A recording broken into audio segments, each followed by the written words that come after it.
So here's the thing. Everyone makes mistakes, right? But this is a woman who believes that people should be censored for fake news. This is a woman who believes that misinformation is out there, right? And she fancies herself a journalist. Let's look at some of the flawless journalism. And this is really bad. Mistakes are made, but this just means she's lazy at her job. What's up, everyone? In this one, Steven Crowder completely dismantles Joy Reid in this segment, and honestly, it's no surprise. Joy Reid has made a career out of claiming moral superiority, portraying herself as the guardian against misinformation, while accusing others of being irresponsible with their platforms. But here's the funny part. She gets absolutely destroyed for committing the very sins she claims to oppose. This isn't just a one-off mistake, this is a pattern of arrogance, laziness, and complete detachment from reality. And when you see Crowder pick this apart piece by piece, you'll realize just how deeply hypocritical her entire argument is. Joy Reid thought quitting Twitter would be some ground statement, but Crowder exposes her reasoning for what it is, a weak performative move that crumbles under scrutiny. Let's dive into this absurdity, hypocrisy, and straight up embarrassing moments that make this clip so brutal. Let's get into it. So let's look at X. After Donald Trump, of course, won, that's the catalyst for it. You have Joy Reid, who also announced that she was deleting her account. And as she yelled it, she hurt herself back. Hey guys, so today I finally did something I've been meaning to do for a while.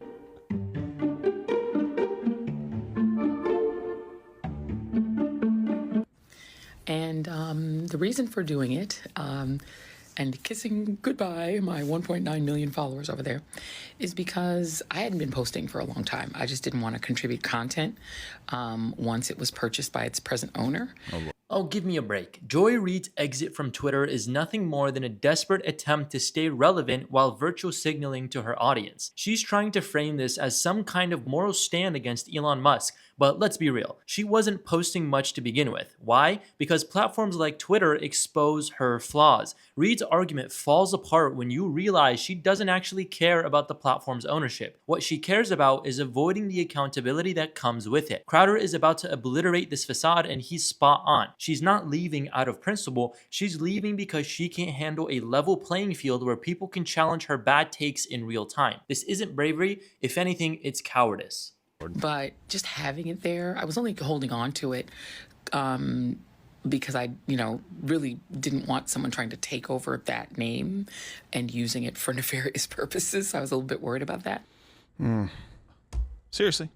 I thought she was going to finally get around to a better weave. No. I think that's her natural hair, the old Slim Shady.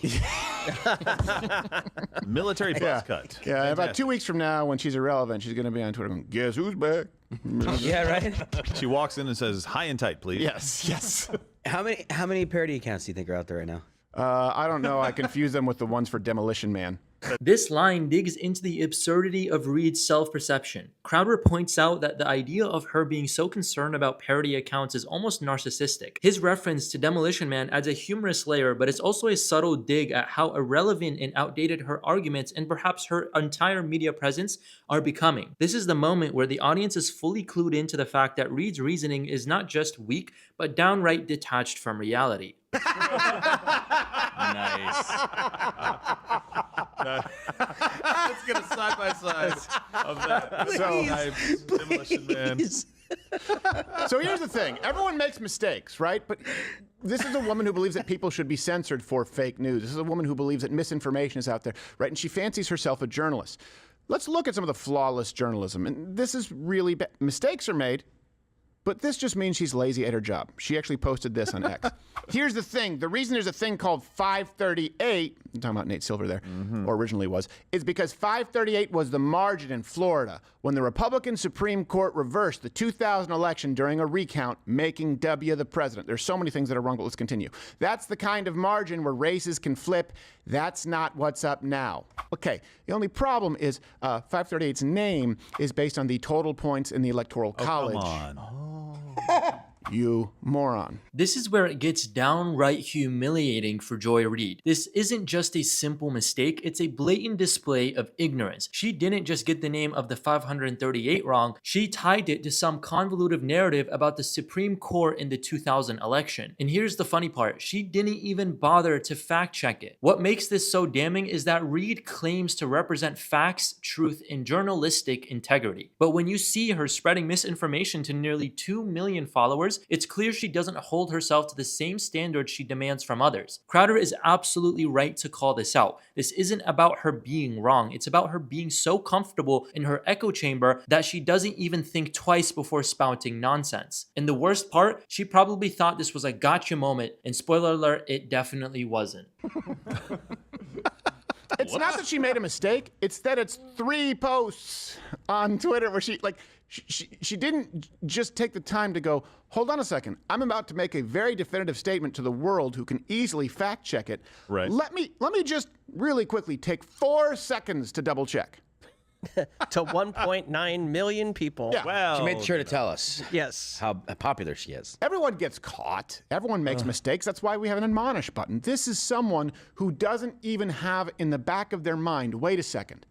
People have the ability to verify what I'm saying. Is it true? That's why we make all the references available every single day. It's not that she was wrong. It's that she's so used to MSNBC. She's so used to them carrying her water and never having to really verify whether she's right or wrong that she felt comfortable posting that dumbassery. This line says it all. Joy Reid operates in a bubble where she's propped up by networks like MSNBC who never challenge her or hold her accountable. And that's exactly why she thought she could get away with posting something so blatantly incorrect. Crowder is exposing the real problem here. It's not just about Joy Reid making mistakes. It's about a system that enables her laziness and shields her from consequences. This is why she felt comfortable posting such easily debunked takes. She doesn't expect her audience or anyone else for that matter to call her out. But platforms like Twitter, where fact-checking happens in real time, don't let her hide behind her network. And that's why she's running. Crowder nails this point. Reid's departure isn't about taking a stand. It's about escaping a reality where she can't avoid accountability. I'd love to hear your guys' thoughts or opinions down in the comments below. If you agree or disagree with a lot of the points made here, be sure to give us a like and subscribe. Really helps out the channel, and we will see you guys in the next one.